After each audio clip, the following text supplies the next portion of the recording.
We are putting our NFL GM skills to the test here this week on Locked On Dolphins. It's our 2024 mock offseason blueprint. Everything from free agency to contract restructures to a draft to a 53-man roster projection today, starting with an assessment of what the Dolphins have and how they get themselves cap compliant before the start of free agency. You are Locked On Dolphins, your daily Miami Dolphins podcast, part of the Locked On Podcast Network, your team every day. All right, Miami, welcome to another episode of Locked On Dolphins. It is your team every day here on the Locked On Network. I'm your host, Kyle Krabs, a lifelong Miami Dolphins fan, host of Locked On Dolphins, co-host of Locked On NFL Scouting. You can find our shows on YouTube or wherever you listen to your favorite podcasts. Tip of the cap to our everydayers because it is your team every day. We don't just say it, we live it here on the Locked On Network. Today's episode of Locked On Dolphins is brought to you by FanDuel. Make every moment more. Right now, new customers get $150 in bonus bets with any winning $5 bet. That's $150 if your bet wins. Visit FanDuel.com/LockedOn to get started. It is off-season blueprint time, which is my favorite project of the year because it is everything that I aspire to bring to the show on a daily basis, 12 months out of the year. I guess that was more of a clock. 24 hours, 365, is to offer perspective of the team building process, the why in the decisions that the Dolphins make, what they're trying to accomplish, how they're trying to reach their goals, and then put that through the lens and the perspective of the entirety of the league. Because it really helps the understanding of how the team operates to know what the norms are and what's overly aggressive and what's overly conservative and what's overly ambitious and what realistic expectations are and the mechanics of all the finer workings of this league for this game that we all love so much. And I have personally found myself becoming a student of it. And I think that's where it's very important for me as we start the offseason blueprint to kind of set the expectations in the right place. I over forecast on contract costs. That doesn't mean I will always have a price that's not underselling a free agent. I can't guarantee that players are going to hit free agency. I can't guarantee who the Dolphins are going to re-sign. But if I'm putting myself in the shoes of the general manager of this franchise and I'm asking myself, here is the understood pathway that this team is trying to take. What can I do with the knowledge that I have to assemble a team to the best of my ability in utilizing the resources that are out there for free agent forecasts and mock draft predictions and all of the above? How good can you do, Kyle? And it's a test for me to stay within the realistic realm and assemble a roster. And there were some things that, last year, the Dolphins outdid me. The Dolphins put together a better team than I did. My right tackle last year, I'd have paid $7 million a year to Trey Pipkins to come over from the Chargers to be the starting tackle. And the Dolphins internally knew what they had in Austin Jackson, and they bet on Austin Jackson, and we all panned that to death. I was prepared for Trent Sherfield to come back as the wide receiver 3 last year. That wouldn't have been any better than what the Dolphins did. And I think you could argue, based on Trent Sherfield's production in Buffalo last year, that moving on was probably a smart decision. Now, I'll pat myself on the back for Drew Tranquill, who was a really excellent linebacker for the Chiefs. He was one of my priority targets for the Dolphins in free agency. John Johnson, the safety, I had as a targeted free agent addition last year. So there's like wins and losses, right? And the objective is to try to have as many wins as possible, and then ideally as many wins as possible that actually overlap with what the Dolphins do. So it's a really fun opportunity, and you can watch along on YouTube. There's a lot of visual aids. We're going to get into a lot of conversational type stuff across the next several days. It's probably going to be a whole week's worth of programming, to be honest. Today on the show is roster cuts, contract restructures, and an assessment of the players that are under contract before the start of free agency. Legal tampering starts a week from today. Like, we're here. We'll do free agency, both internal for the Dolphins, their own players, and external free agency we will do tomorrow. And then on Wednesday, we're going to talk about quarterback contract decision for the Dolphins. We understand what pathway they're going to take, so I've been researching the quarterback contracts to try to figure out, okay, how can you put it together in a way that best optimizes the window and flexibility and long-term viability and all that. I think I got a good one together. And we'll do a mock draft on Thursday. And Friday's a 53-man roster projection and a look at the 2025 salary cap. Like we're going 12 months in the calendar. So that's why I love this content so much. And I hope you guys will enjoy the trip with me. So let's start with the 2024 Miami Dolphins offseason blueprint here on Locked On Dolphins. Here are 2 known moves and 2 additional moves as far as trimming the fat off the Dolphins roster that I personally would pursue. We already know Emmanuel Ogbah has been released. That's been processed. It would have been on my list of things to do as well. Saves $13.7 million against the salary cap. And the Dolphins are waiving Xavier Howard. That with a post-June 1st designation will be confirmed. And the Dolphins, when that post-June 1st designation is confirmed, will free up an additional $18.5 million in 2024 cap space. But of course, if you're new to salary cap rules, you can't touch that money before Howard is cleared. So you can't touch the money. Howard will sit from now until June 1st on the Dolphin salary cap as though he is on the roster. There's no savings until June 1st, in which case $18.5 million will open up. The extra $7 million in savings will come in 2025. So you'll split the salary cap hit for money that had already been paid out that you prorated out between the next 2 years. I would also move on from Jeff Wilson and Keon Crossan. It's about $6 million in savings against the 2024 salary cap with under $800,000 in dead cap added. Crossan has been a freak injury in the preseason, missed the entire season.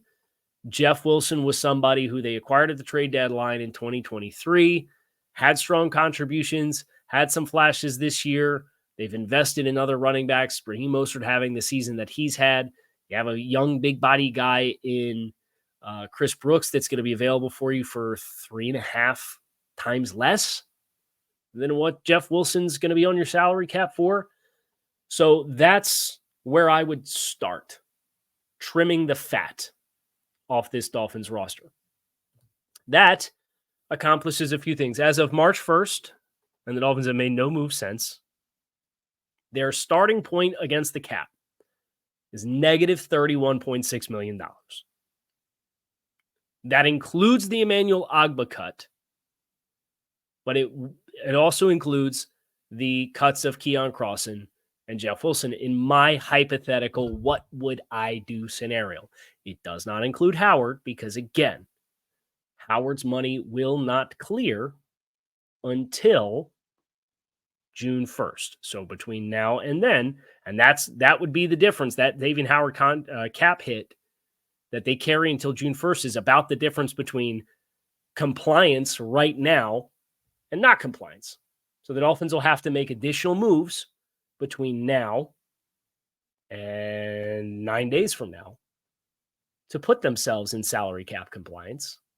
And that is what we're going to cover next here on this episode of Locked On Dolphins. So make sure that you stick with us. Get buckets over at FanDuel, America's #1 sportsbook. Right now, new customers get $150 in bonus bets with any winning $5 bet. That's $150 if your bet wins. You can bet on all your favorite NBA players and teams with quick bets, live same-game parlays, exclusive props, and more. Just visit FanDuel.com/lockedon and shoot your shot with FanDuel, official sportsbook partner of the NBA. So let's talk contract restructures.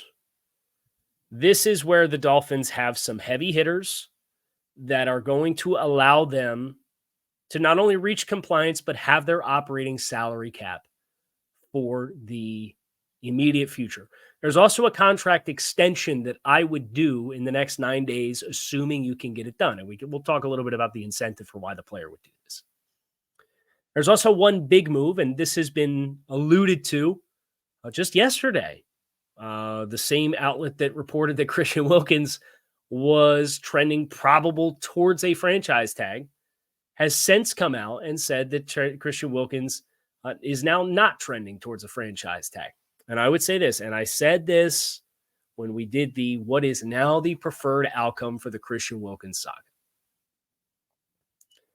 I said at the time, and this was about 3 weeks ago, the ideal outcome would be to tag and trade Christian Wilkins.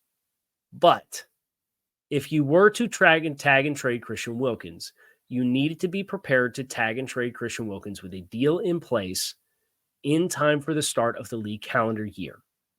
Because Miami's operating budget is going to be dependent on a few things. You're going to do your restructures, and that's going to get you up over the cap ceiling or get you under the cap ceiling.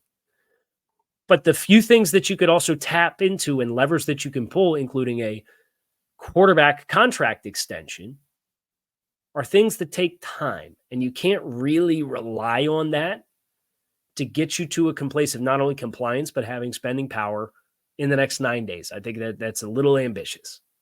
So we're going to operate in the assumption that a quarterback contract extension is going to get done this offseason because everything that we've heard has told us that's going to be the case. But I'm not going to assume that gets done in the next 9 days. So you can't count on that money, which means a Christian Wilkins contract extension is probably not in the best interest. They can afford it, but it's not in the best interest because what I said 3 weeks ago when we did the best outcomes for Christian Wilkins was the one thing you cannot do is tag Wilkins with an intent to play him this year on the franchise tag. It bottlenecks everything else you're going to do. I would restructure Tyreek Hill, Bradley Chubb, Zach Sealer, and Jalen Ramsey. That creates over $50.5 million in salary cap space. I've added no new void years to any of those contracts to accommodate that amount of cap space. If you're not familiar with a void year is a dummy year placed on the back of a player's contract where they're not under contract to play with the team, but you have a prorated portion of a bonus that's paid out upfront to a player that can serve as a placeholder for an extra year. So instead of dividing hypothetically $15 million by 4 seasons, you would divide $15 million by 5 seasons. You could save just that little bit extra more annually with a void year because you're splitting $15 million across 5 years for $3 million per year instead of $15 million across 4 years, if that makes sense. Tyreek Hill's a no-brainer. He has 3 years left on his contract. Even if you get into this world where Tyreek Hill the next couple of years reaches a level of uncomfortable salary cap, you can accomplish adjusting that by giving him a contract extension, or alternatively, after this year, he'll have 2 years left on his deal. The big salary cap hit for him is in 2026. He's got $43 million in salary that is non-guaranteed. You can address that in a number of different ways, but that's not a problem for this year. There's ways to negotiate it, as there always is. We'll get into some of that kind of stuff, but not today. Zach Sealer, you could say about $5 million. Jalen Ramsey has a $14 million base salary, $14.5 million base salary, and then an $11 million roster bonus that's due next week, I believe. You put all that into a renewed signing bonus. You split that between the years that he has remaining on his contract, creates some space and flexibility for the Dolphins. He already has 2 void years. So even though he has 2 years left under contract, it's not like you're splitting $25 million or $24 million across 2 years. You get to split it across 4 years. And that creates that, again, that much more flexibility. Now, in 2027, unless you sign him to a contract extension, you're going to have to pay that price then. But again, there's a percentage of cap committed to dead money any given year that allows you to kind of segue out of contracts, assuming you do it right. I'm going to do my best to do it right. So I've got Tyreek Hill, Bradley Chubb, Zach Sealer and Jalen Ramsey. We'll talk later this week about Bradley Chubb and the risk of Bradley Chubb as a long-term contract and what restructuring the ramifications of restructuring him beyond this year. We'll talk about that on Friday when we look at the 2025 cap. But I would just say I would not be suggesting restructuring Bradley Chubb if there was not a viable and attractive exit strategy for that contract in the event that things go catastrophically wrong. I would just say that. My contract extension that I alluded to is Jerome Baker.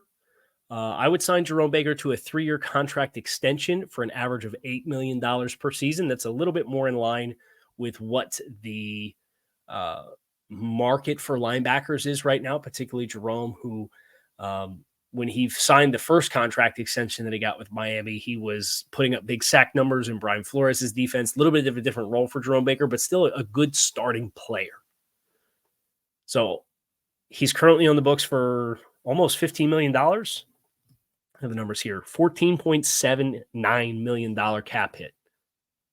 You can sign him to a 3-year extension at $24 million and cut that number down to about $8 million. So you're saving almost $7 million. Am I doing that math right? Yeah, I'm doing that math right.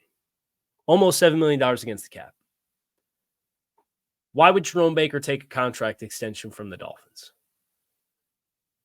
Jerome Baker is due in cash this year about $10 million. You can give him a raise and use it as the signing bonus and extend that out across this year and 3 new years on the contract. And that's how you accomplish reducing the cap hit. But from Baker's perspective, he gets an influx in cash and effectively a raise in 2024 that I think is warranted based on what he played like last year. And I think everybody who watched Hard Knocks gained a new level of respect for Jerome Baker. I've always appreciated Jerome Baker as a player, but I don't know how you don't have a new level of respect for Jerome Baker watching Hard Knocks and seeing him put his body out there in week 18 and playing hurt. And it's a player I would love to have back. Now, is it a break the bank type of player? No. I think there's kind of a lack of splash and dynamic play, but $8 million's right in line with Logan Wilson and Jermaine Pratt with the Bengals are 2 contracts that's very front of my mind. And if you're going to go get a comparable player in free agency, yeah, you can save the $10 million in cap space by moving on from Jerome Baker. But you're going to get right back into with the dead cap that he would carry at about $4 million. You're going to be right back in that stratosphere of spending anyway when you go out and get somebody, even if they are technically a little cheaper than Jerome Baker. So I don't think there's the cost benefit as there are for some other players with Jerome Baker. Now, where does that leave the Dolphins from a salary cap perspective after those contract restructures, the trimming of the fat with a couple of player cuts? Well, you're in a lot healthier of a place. Your post-contract moves. $32.5 million in cap space. Again, this does not reflect a Xavier Howard cut, and it does not reflect a Tua Tagovailoa contract extension yet. But you can do the math. If you can do those moves, which I think are responsible moves to make that don't unnecessarily compromise, you still have like emergency levers that you could pull.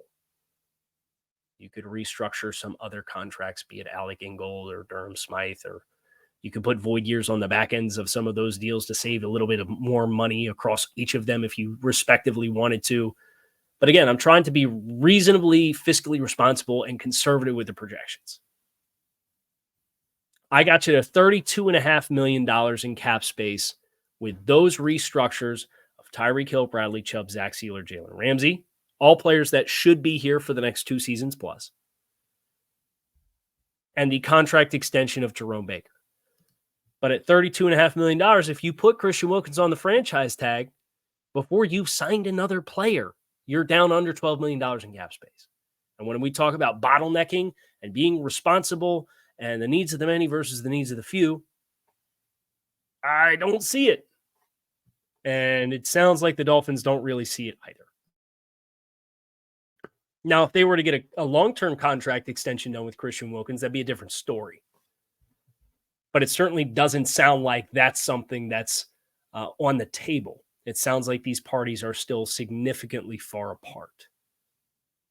So $32 million in cap space. You created over $64 million in total cap compliance with the restructures and the cuts and a contract extension, with more to tap into when you figure out your quarterback contract extension and a post-June 1st for Xavier Howard.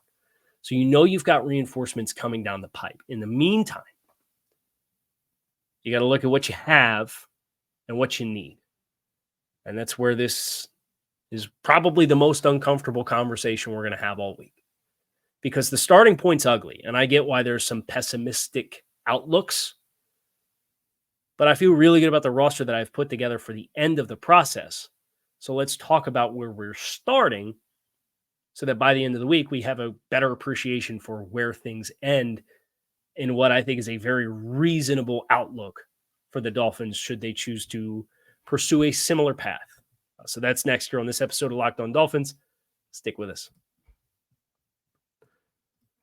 Today's episode of Locked On Dolphins is sponsored by BetterHelp. A lot of us spend a lot of our lives wishing we had more time. The question is, time for what? If time was unlimited, how would you choose to use it? The best way to squeeze that special thing into your schedule is to know what's important to you and make it a priority. Therapy can help you find what matters to you so that you can do it more. If you're thinking of starting therapy, give BetterHelp a try. It's entirely online. It's designed to be convenient, flexible, and suited to your schedule. Just fill out a brief questionnaire and get matched with a licensed therapist, and you could switch therapists at any time for no additional charge. Learn to make time for what makes you happy with BetterHelp. Visit BetterHelp.com/LockedOn today to save 10% off your first month. That's BetterHelp, HELP.com/LockedOn.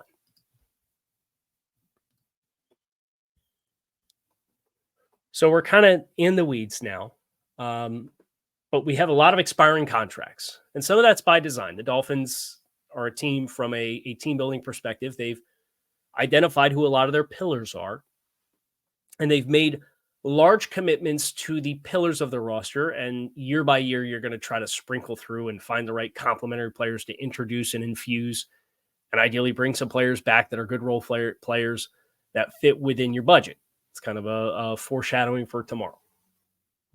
But the rest of the way today, let's look at who is definitively under contract and how you would classify them as players, because that should help paint the picture of the needs, where there's strength, where there's a need for depth, where there's maybe an entire overhaul that's probably necessary. We're going to start with quarterback, running back, and skill players here. The good news is you do have a couple of roster cornerstones in Tyreek Hill and Jalen Waddle. They are elite football players. There's no doubt about it. The other good news is you have several other quality starters, what I would designate as quality starters, including quarterback Tua Tagovailoa. And I know, super polarizing player. I'm not interested in getting into a you-know-what contest over Tua. Some people think he's the bomb.com. Some people think he's absolutely horrible.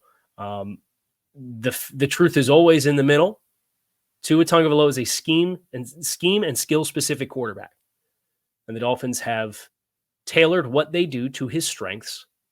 And the challenge is going to be him tapping into his own unique levels to further elevate what he does within the means that he has, and the play around him affording different avenues to win when that script is interrupted.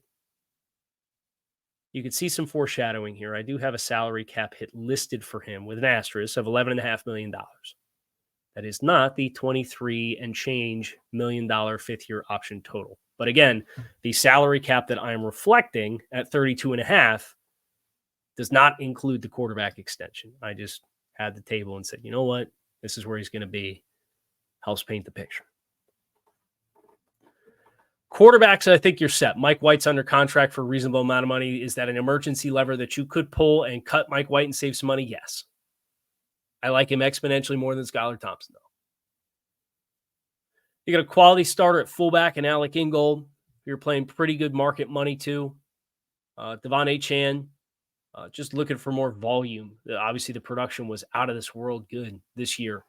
But I do have him classified as an adequate starter just because the concern there is volume and durability through volume. Now, if he alleviates that, that's a player that's going to very quickly ascend through the ranks and no longer be classified as an adequate starter. Wide receiver, we mentioned the two cornerstone players, but behind that is a whole bunch of unknown. The most prominent being Eric Ezukama, an incomplete evaluation who was a fourth-round draft selection 2 years ago by the team. Seemed to have a role that was carved out for him, so I'm still very optimistic for Ezukama. It sounds medically like he's cleared, according to reports from Barry Jackson from the Miami Herald this offseason. But you have to have contingencies. It would be super irresponsible to not have competition for a third wide receiver role. Anthony Schwartz, Braylon Sanders, and Matthew Sexton, the other wide receivers that are currently under contract this offseason for the team. I'd be stunned if any of them made the team. At tight end, Durham Smythe, Julian Hill, Tanner Connor. Julian Hill, nice kind of UDFA cameo this season for Miami, played some reasonable snaps out of Campbell. Promising young player, but nothing here that would prevent me from attacking and addressing this position with a meaningful investment at some point this offseason. That's another teaser for you. Smythe, quality depth player. You're not breaking the bank. He's about $5 million in cap. You can make that smaller if you needed to manufacture in an emergency a few $1 million. But by and large, you got a lot of youth and inexperience behind him with Julian Hill and Tanner Connor. Offensive line is a lot more of a brief conversation. You've got 3 offensive tackles under contract: Teron Armstead, Austin Jackson, Keon Smith. Now, there is financially an argument that if you really wanted to say, you know what, yeah, let's go all in this year. We spent that $32 million that Kyle made, and we want some more spending power. You could feasibly restructure Teron Armstead, knowing that he's either going to retire or be cut, and you could process that post June 1st next year and still save a reasonable amount of money against the cap. The difference being you couldn't touch it before June 1st. And you could save probably about $8 million, $8.5 million. That being said, I'm electing not to do that. I would not have restructured Teron's contract last year. They chose to do that. So that's a difference in philosophy or strategy or need. But Teron now carrying a $20.8 million, assuming he's playing, I would assume we're going to get some level of confirmation on that over the next week. As Chris Greer at the Combine said, he'd let him know with ample notice. But assuming Teron Armstead plays, he's a big cap hit that I would not touch at this point, even if I did the work and I say, you know what, they could technically do this and still save money, but it's a post-June 1st exclusive exit strategy next year. Austin Jackson, they gave a contract extension to. I think he's an adequate level starter, which is a big upgrade this time last year's replacement level player. The interior, this is when you talk about position groups that need a complete and total overhaul and just totally redone. Liam Eichenberg's your best player. This cap hit actually got adjusted. It's $4.3 million based on playing time in his first 3 seasons.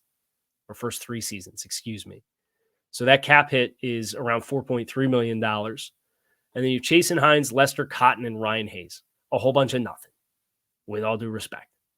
And I know Lester Cotton played over 600 snaps for you last year, but that's 600 snaps of affirmation that you need better player in that roster spot this upcoming year. So that's the offensive side of the ball. I think you can look at the skill players and you can see there's an opportunity to add an impact player. The offensive tackle group generally fortified with the exception of Keon Smith as your third swing tackle. And I'm really excited for what his individual player development looks like, but can you put all your eggs in that basket? Or would you want a swing tackle like what you had this past year? Those are questions to be answered tomorrow. The offensive side of the ball, one skill player into your offensive line needs to be redone, remodeled, and overhauled completely. Defensively, it gets intimidating because your interior defensive line is somehow leaner than your interior offensive line. Zach Sealer under contract. He signed a contract extension before the start of the season. His cap hits $5.6 million. Brandon Peely is on for, that's a clerical error if you're on YouTube. He's on for a minimum UDFA salary. At edge, you've got Bradley Chubb, Jalen Phillips, Cameron Good, Quentin Bell, Zeke Vanderberg, all under contract. Vanderberg missed the whole season with an injury. Cameron Good blew out his knee in week 18 on the punt return. Phillips tore his Achilles on Black Friday, and Bradley Chubb tore his ACL on New Year's Eve. So that group needs a lot of bodies. And I think you know that going in. I think that impacts your strategy with your internal guys, with external guys. I think it does. It is a favorable draw for you that when you consider movement post-June 1st and what post-June 1st markets look like, edge group's pretty robust with veteran edge guys. So I'm going to get some answers before that with the allotted salary cap space that we have here and now. But then there's also going to be another wave that I think the Dolphins are going to have to be opportunistic with trying to attack as well. In the back seven, we've given Jerome Baker a contract extension. David Long is under contract this season in the second year of a contract that he got last offseason from the team. One of the better hits the Dolphins had in free agency. I think he's a quality starter. He's on the books for $6.7 million. It's a steal relative to linebacker values. Duke Riley and Channing Tindall. Duke Riley, quality depth, high volume special teams player.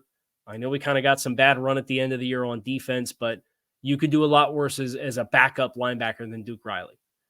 Channing Tindall becoming something would be very helpful for Miami. I just don't know that it's something you can bank on. But by and large, this is one of the healthier position groups the Dolphins have.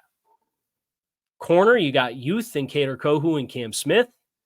And then you have Jalen Ramsey, who has an adjusted salary cap hit. His restructure will put him on the books for $9 million in cap space this year. So you feel okay there between Kader as a nickel guy and Jalen Ramsey is kind of the featured guy. And Cam Smith was really good in the preseason last year and really good in the preseason in training camp. Just didn't get the playing time that you ideally would have for you to really feel like you have that spot taken care of in the midst of Xavier Howard post-June 1st. So you have, I think, a cornerstone in Jalen Ramsey. I think you have an adequate starter player in the nickel and Kader Kohu. And I had him graded higher coming off his rookie season, so he's regressed a little bit. And a couple of unknowns in Cam Smith and Ethan Bonner. And then you have another cornerstone, but a group that needs brand new players in the safety room with Javon Holland as your cornerstone player, who also had his salary cap adjusted this year based off of playing time in his first 3 seasons. So his cap hits up to $4.3 million.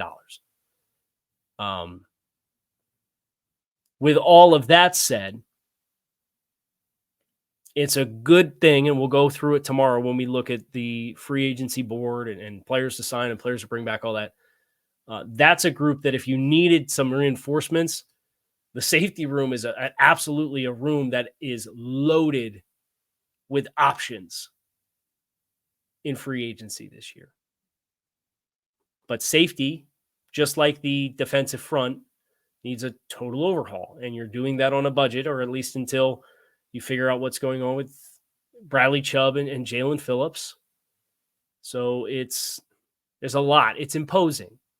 It's imposing and overwhelming to sit down and look at, they need this, they need that, which is why I love doing this project so much, because it helps you best paint the picture that you possibly can, and then provide a solution or a pathway to say, this is what it could look like for them on the other side of this. So instead of just focusing on half the rooms on the roster need at least 2 guys and some need total overhauls, how's that going to come together?